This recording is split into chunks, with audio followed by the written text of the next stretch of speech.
Donc, bonjour Monsieur Houzel, merci de nous recevoir.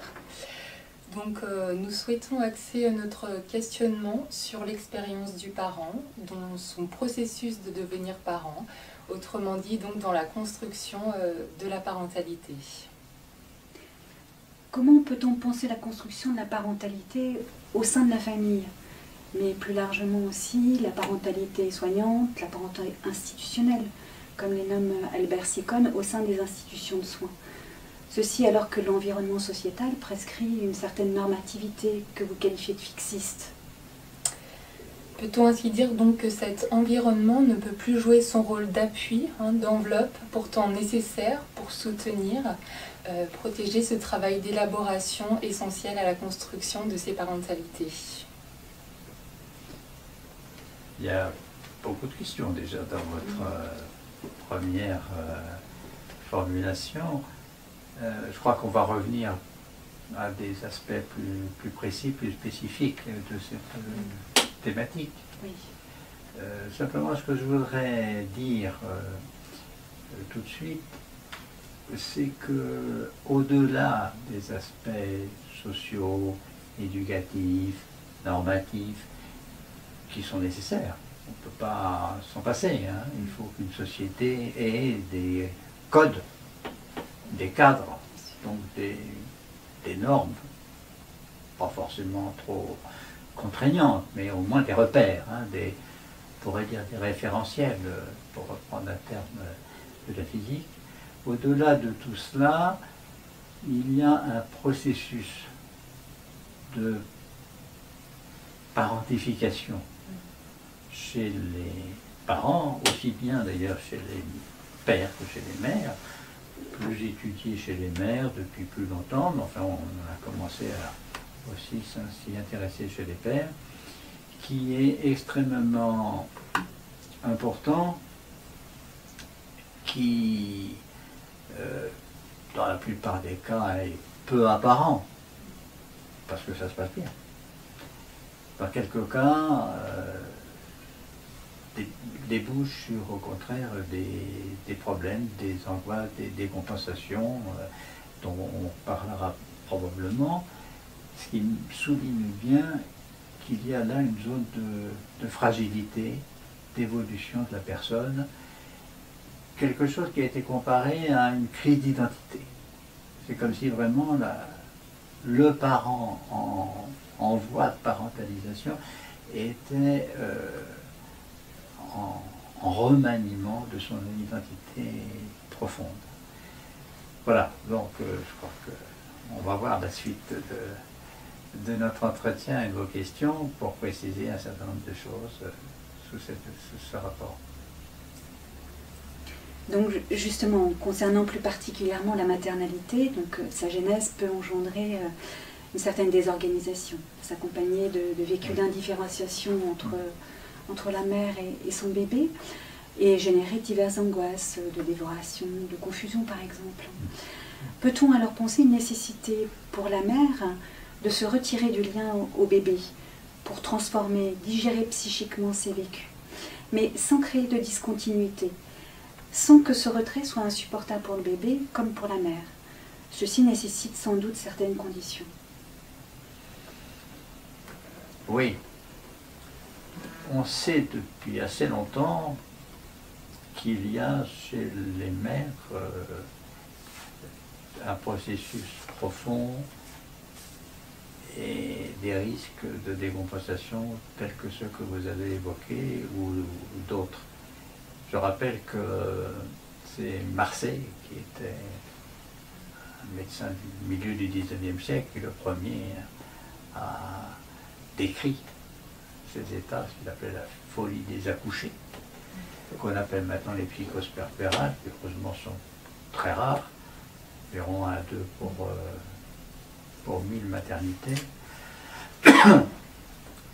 et qui sont très facilement repérées d'ailleurs par le personnel des maternités. Mais on sait aussi qu'il y a d'autres risques, comme les dépressions maternelles du postpartum, avec des conséquences sur le bébé. Et on a même découvert ce qu'on appelle le blues,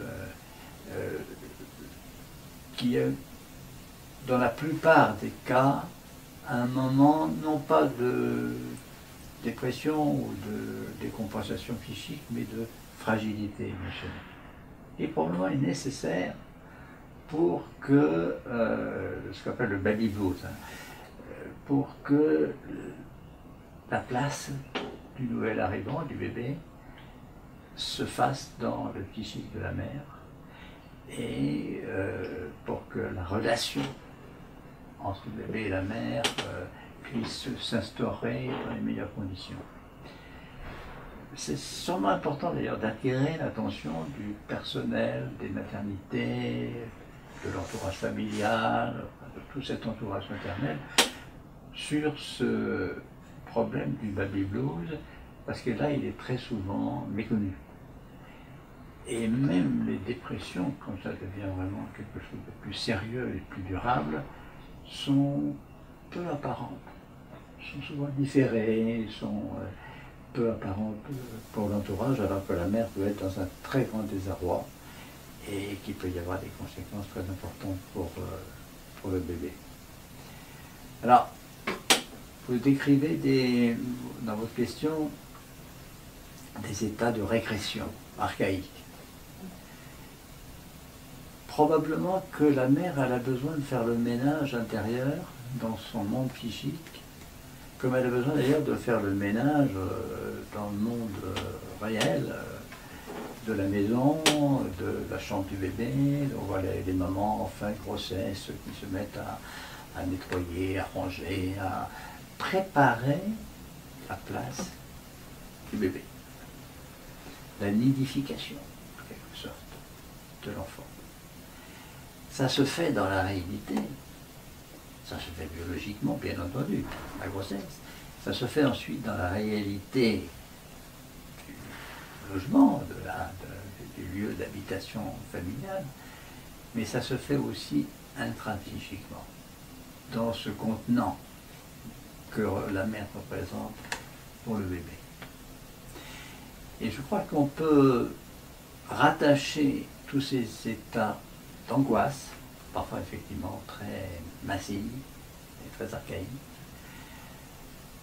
des états dépressifs aussi, à ce processus de nettoyage intérieur. Comme si la mère avait besoin de revenir sur sa propre histoire, sur son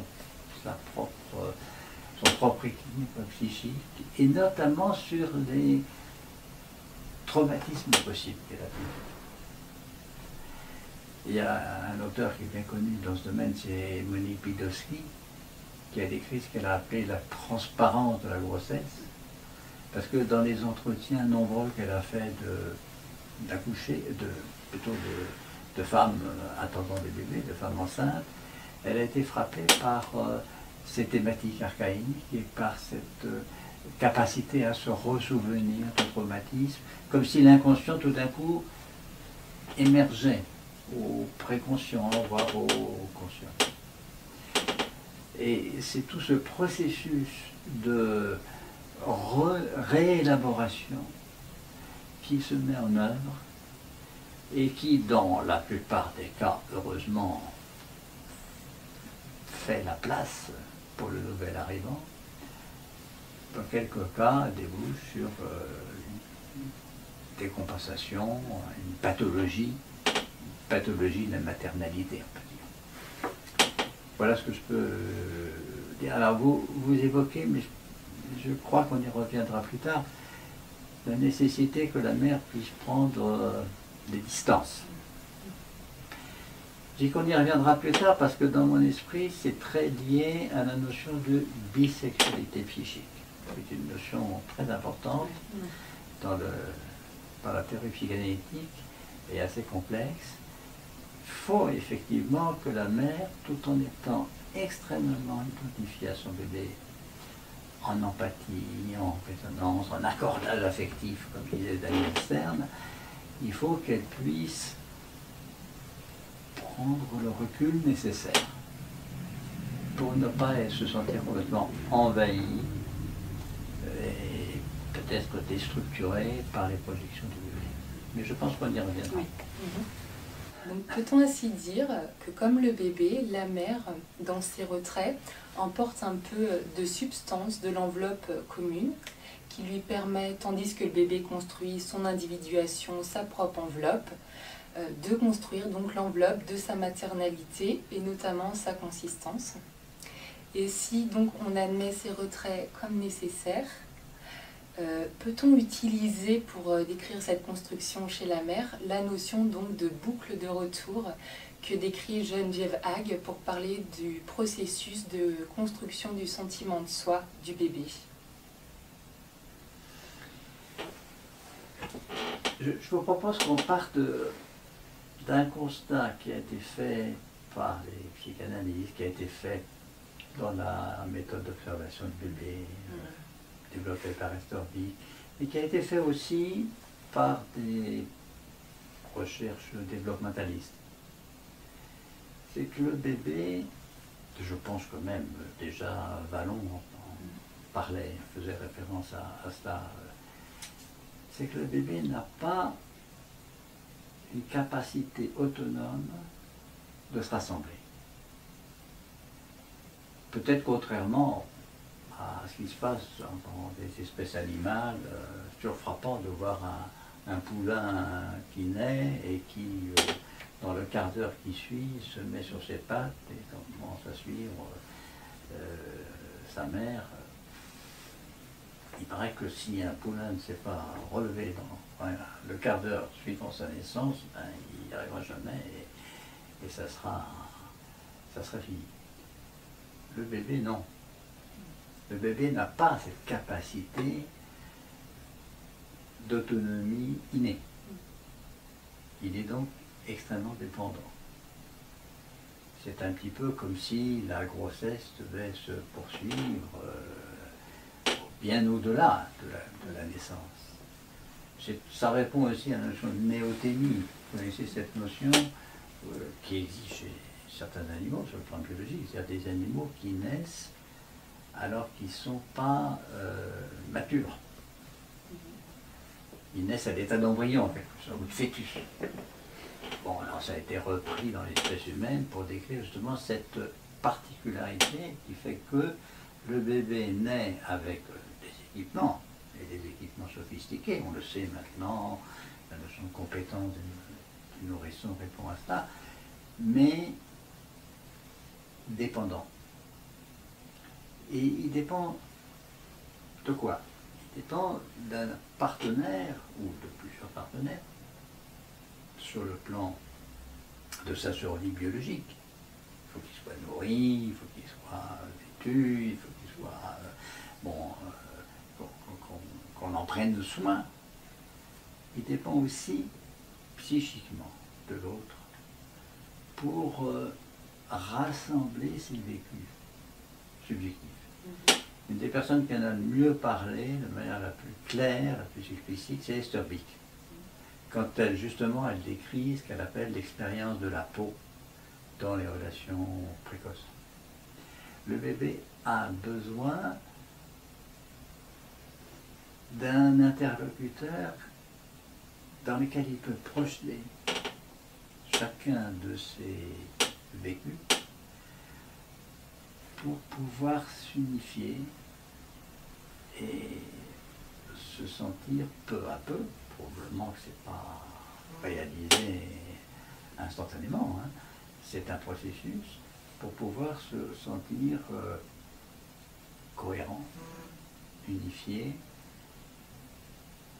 dans la durée, ce qui peut échouer, et ce qui peut être aussi la base d'état de désorganisation, de déstructuration, de morcellement, les états qu'on rencontre dans les psychoses. Et c'est ça qui constitue peu à peu son enveloppe psychique. C'est la possibilité de projeter. Si vous observez un bébé, même en dehors d'une méthodologie précise comme celle historique, vous êtes frappé par le fait qu'il passe d'un état à l'autre de manière extrêmement rapide, soudaine, sans transition. Il est souriant, il est aimable, il est calme, puis tout d'un coup, vous voyez qu'il fait l'amour, qu'il commence à s'agiter, bon, et puis qu'il se met à crier, et qu'il se désorganise complètement sur le plan moteur. Et puis, bon, la maman le prend, donne le sein ou le biberon, enfin fait ce qu'il faut, et il se calme, mais dans l'instant. Comme si c'était vraiment des séquences juxtaposées et pas reliées. Nous, chez les bébés, on sait que, par exemple, cette heure-ci, on a faim, on commence à se sentir un peu fatigué, ou on a des tiraillements d'estomac, on va faire un quart d'heure peut-être, et on va faire ce qu'il faut pour satisfaire ce besoin et récupérer un état plus satisfaisant. Autrement dit, c'est dans la continuité qu'on le fait. On n'est pas comme le bébé avec des instants juxtaposés qu'on n'arrive pas à relier ensemble. C'est ça qu'il n'arrive pas à faire. Il n'a pas, dit Astorbic, la possibilité de lier entre ces états. Ça correspond aussi à une notion qui est très importante chez Bion, la psychanalyste Bion, qui distingue ce qu'il appelle les éléments bêta et les éléments alpha. Les éléments bêta, ce qui caractérise les éléments bêta par rapport aux éléments alpha, c'est qu'ils n'ont pas la possibilité de se lier. Ils n'ont pas de valence pour se lier entre eux, comme dans les atomes. Les atomes peuvent se relier pour former des molécules, des structures plus importantes, etc. C'est le partenaire qui peut le faire. Disons la mère, hein, pour faire simple, et ça peut être un substitut maternel, ça peut être le père d'ailleurs. Il a besoin de cette relation à la mère, qui fait quoi la mère? Et elle entend, elle le perçoit, par ses sens bien sûr, mais aussi par ses émotions. Elle se préoccupe, parfois elle s'inquiète, et puis elle délibère. Elle ne délibère pas en allant voir un traité de périculture. C'est bien d'avoir un traité de périculture, mais c'est un peu inquiétant si la maman a besoin de se reporter à un savoir comme ça très intellectualisé. Non, elle délibère intuitivement. Ce que Bion a appelé capacité de rêverie.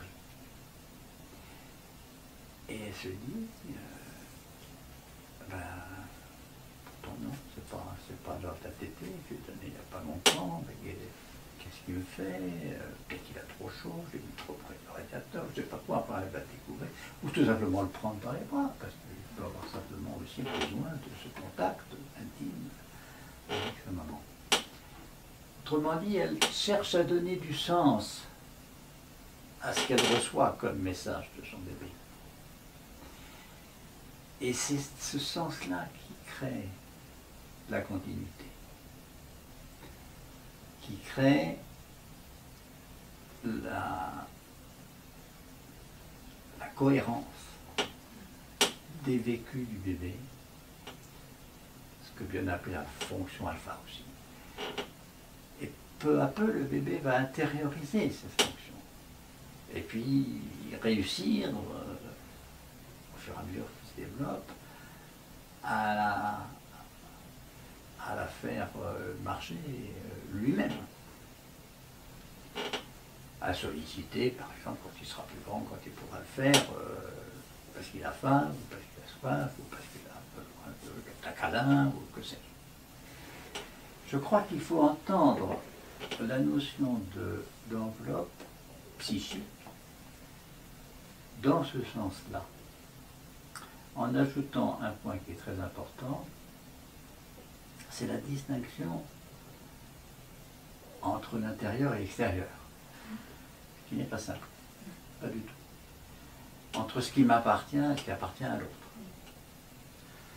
Alors, je voudrais vous faire une référence qui n'est pas psychanalytique, mais qui est très voisine et que je trouve très intéressante et peut-être pas très très connue. C'est les travaux d'un chercheur hongrois qui s'appelle Gergely et d'un Anglais qui s'appelle Watson, ils ont travaillé ensemble, qui se sont intéressés à la façon dont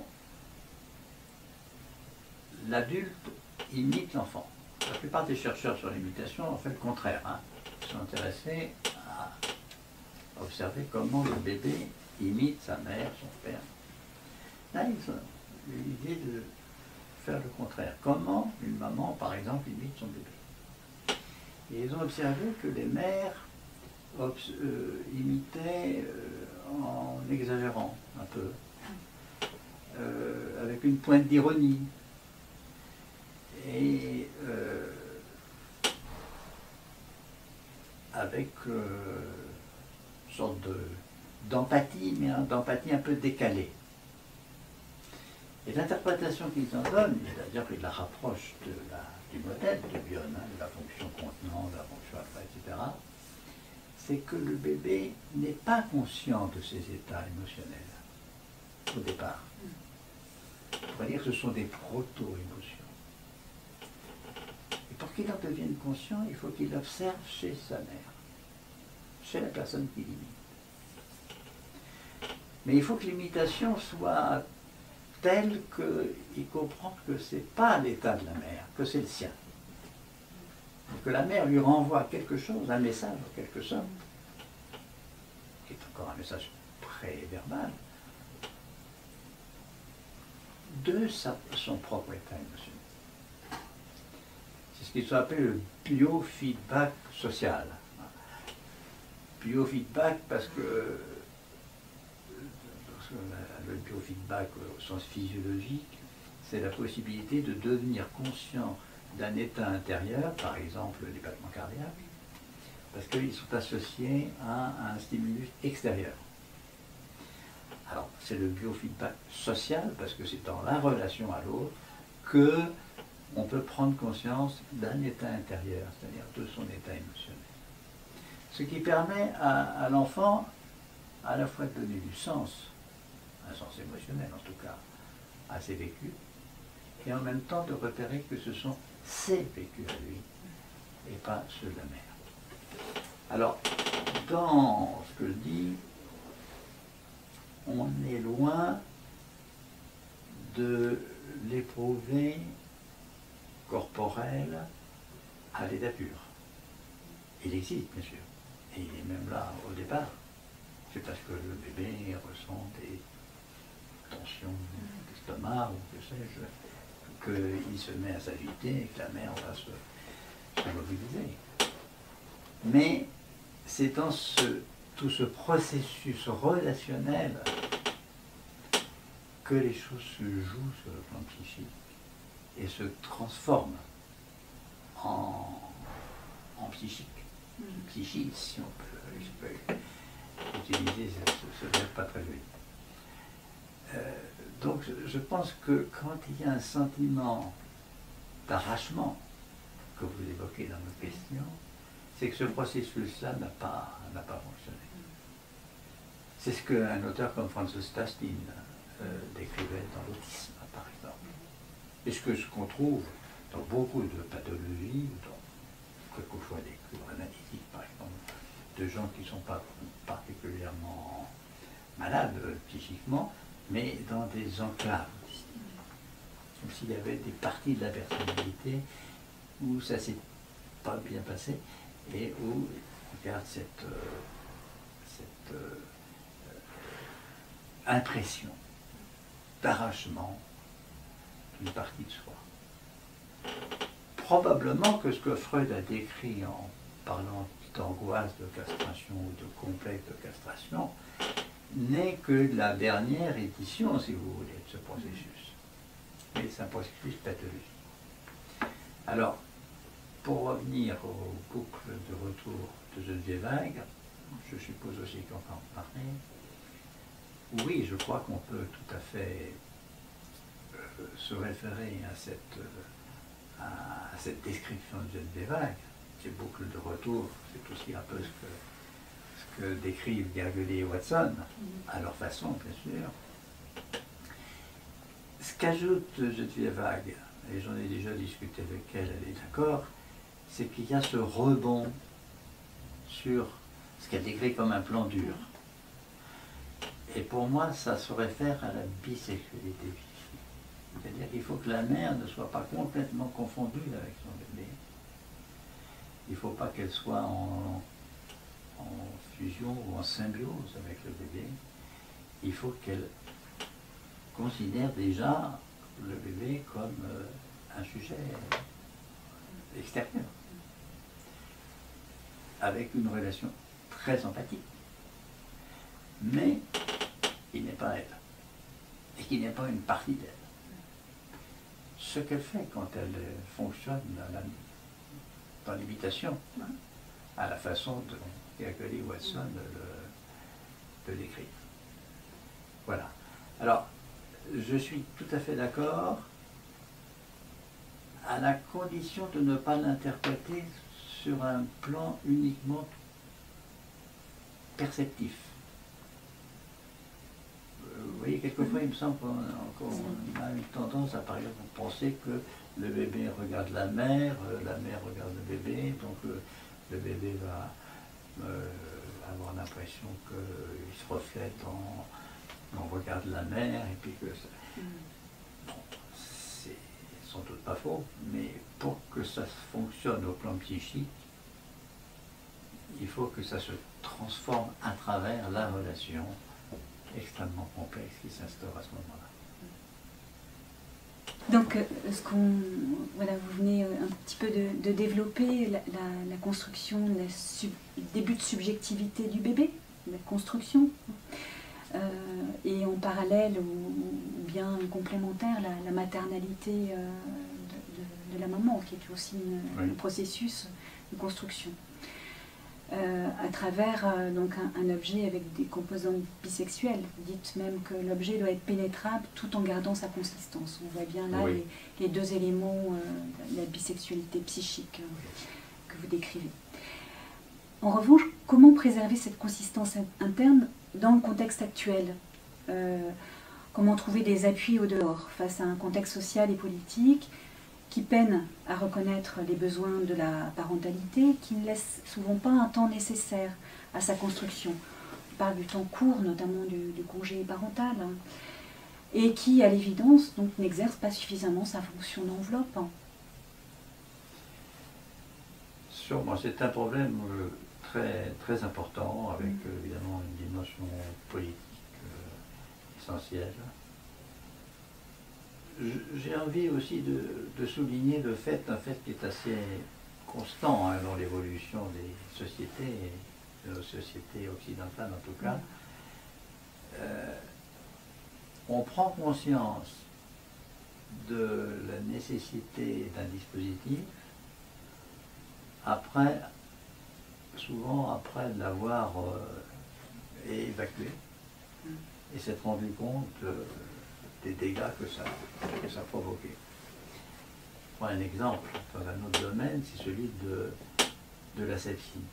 Au Moyen-Âge, on faisait des pansements en utilisant de l'alcool ou des substances qui étaient antiseptiques. Et au XIXe siècle, peut-être au XVIIIe siècle déjà, on ne voyait pas du tout l'intérêt de plonger des chiffons dans tel ou tel liquide pour faire des pansements et tout. On a complètement perdu la notion de l'antisepsie et de l'asepsie. Jusqu'au milieu du XIXe siècle, quand Semmelweis, je ne sais pas si ça vous dit quelque chose, Semmelweis, bien avant Pasteur, a compris qu'il fallait que les accoucheurs se lavent les mains, qu'on respecte tout un tas de consignes très strictes pour éviter des contagions, et qui a complètement changé le pronostic des accouchements, qui était catastrophique à l'époque. Il y avait absolument catastrophique. Il a fallu prendre conscience que ce qu'on avait évacué, parce qu'on ne voyait pas ce que ça voulait dire, ça avait une fonction. Mais on est un petit peu dans le même contexte au sujet de la parentalité. Des deux côtés, hein, maternelle et paternelle, je crois. De la maternalité et de la paternalité. À quoi ça sert, après tout vous savez, il y a un ministre, il y a pas mal d'années, je peux le dire, qui avait dit cette parole malheureuse, pas besoin de bac plus 5 pour changer les couches et donner le biberon. Ça, c'est vraiment quelqu'un qui n'a rien compris. Qui n'a rien compris à la complexité, au contraire, des soins au bébé, de la façon d'entrer en relation avec le bébé, donner le biberon, changer les couches, c'est pas simplement un geste technique. C'est une relation, c'est un holding, c'est une fonction alpha, on voit le terme de Bion, qui est cruciale pour l'enfant. Ça a été très bien illustré par l'équipe de la pouponnière de Budapest, Peter Loxi, où ils ont développé une technique de soins pour bébés extrêmement sophistiquée, très contenante, avec des résultats excellents. Alors, est-ce que la société moderne prend suffisamment en compte ces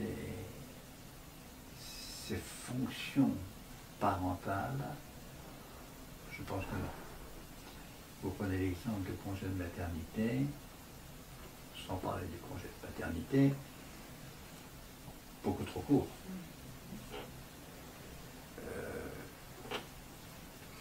Souvent même, c'est un moment où la relation commence à se différencier, où le bébé commence à identifier sa mère, que c'est pas pour le mettre à la crèche, juste une prise. C'est certainement pas une bonne période, pas un bon moment, ni pour la mère, ni pour le bébé. Bon, il y a la possibilité de congés parentaux plus prolongés, mais il y a un petit pourcentage, je crois, de personnes qui en bénéficient. Est-ce que la société, par ailleurs, dans les substituts parentaux, remplit suffisamment cette fonction? Je ne suis pas suffisamment informé pour répondre. J'aurais quand même envie de dire oui et non. Oui, dans le sens où on a quand même énormément progressé dans la prise de conscience de cette dimension relationnelle. Je ne sais pas si vous connaissez un film qui avait été fait avec Michel Soulet comme conseiller scientifique sur les soins en puériculture. Alors on voyait la major de l'école de puériculture de Paris dans les années 60. Je ne sais plus quelle année, 60 exactement. Et elle était devenue majeure parce qu'elle avait une technicité absolument hors pair, où on longeait encore le bébé à l'époque. Hein. Elle mettait la couche, elle mettait le linge, à tout à l'heure. Bon, c'était rentable. Mais la relation, personne n'y faisait attention. Et puis, le film a été tourné dans les années 80 ou 90, je ne sais plus. 20 ans, 30 ans après, c'était quand même tout autre chose. Et là, on apprenait aux puéricultrices à être en relation, à prendre le temps et à ne pas chercher le rendement. Donc sous cet égard, il y a quand même une prise de conscience considérable, notamment depuis les travaux pionniers de gens comme Anna Freud, comme Eugénie Aubry en France, comme John Bowlby, et René Spitz, enfin, tout un tas chercheurs psychanalystes, issus de la psychanalyse d'ailleurs, qui se sont intéressés à cet aspect-là et qui ont montré les dangers très, très importants de soins insatisfaisants, de séparations trop nombreuses, etc. Non dans le sens où on est dans une période de restriction budgétaire, on est dans une période d'économie, on est dans une période que je pas en cause, parce que c'est indispensable de rétablir mieux les comptes de la nation. Mais c'est très tentant d'utiliser ces domaines comme variable d'ajustement.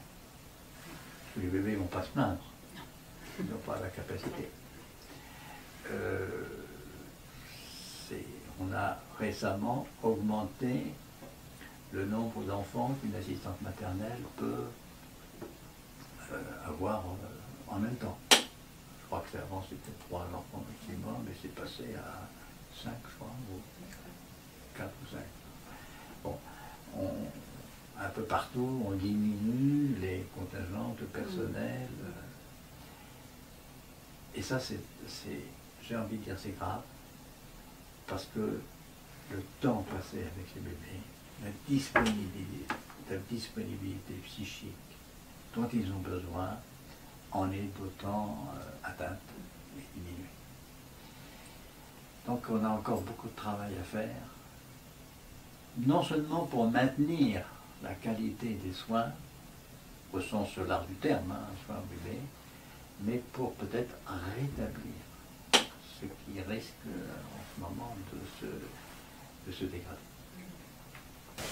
Alors justement, d'un point de vue institutionnel, quelles sont d'après vous les conditions pour que les positions de chacun s'articulent, soient créatives et pertinentes pour soutenir donc la maturation psychique des sujets soignés, pour que ces positions trouvent un appui sur des enveloppes plus larges, et que pensez-vous des organisations pyramidales que l'on rencontre actuellement dans nos institutions soignantes? Sont-elles compatibles avec une telle exigence? La pyramide, ça dépend sur quoi elle repose. Je ne mets pas en question le pouvoir des responsables sur le plan financier, gestionnaire, légal ou autre, dans ces domaines qui sont nécessaires et qui représentent aussi un aspect de l'enveloppe. Il y a une enveloppe institutionnelle, de même qu'il y a une enveloppe familiale. Je crois que la notion d'enveloppe, moi je suis toujours un peu porté, peut-être qu'il faut que je m'en excuse, à l'abstraction, parce que je crois que sinon on reste dans des raisonnements analogiques qui deviennent rapidement un peu trompeurs. Qu'est-ce qu'on veut dire par enveloppe? Je crois fondamentalement, on veut dire qu'il faut qu'il y ait une distinction claire, la plus claire possible, entre ce qui est intérieur à quelqu'un pour une enveloppe individuelle, à un groupe pour un groupe, à une institution pour une institution, et ce qui lui est extérieur. Et il faut qu'il y ait des moyens de garantir ces limites avec une certaine porosité, bien sûr, mais pas une déchirure, et pas une confusion, et pas un méli-mélo de tout. Vous savez, bon, il y a un exemple qui est banal. Quand vous faites une réunion dans une institution, pour que les gens s'expriment, disent ce qui va, ce qui ne va pas, etc., vous avez presque toujours des gens qui ne disent rien. Et dans le couloir, ensuite, ils vont dire oh, on va parler de ci, on va traiter tel sujet. Que ne l'ont-ils fait à l'intérieur de la réunion, puisqu'elle était faite pour ça. Donc il faut être très très attentif à ces délimitations si on veut que les choses puissent prendre sens. On ne peut pas traiter un matériau qui s'en va dans tous les sens. Il faut déjà, comme pour le bébé, hein, le rassembler. Et les situations institutionnelles sont faites pour ça. Hein. Les réunions, les analyses pratiques sont faites déjà pour que ça soit rassemblé et que tout soit rassemblé au maximum.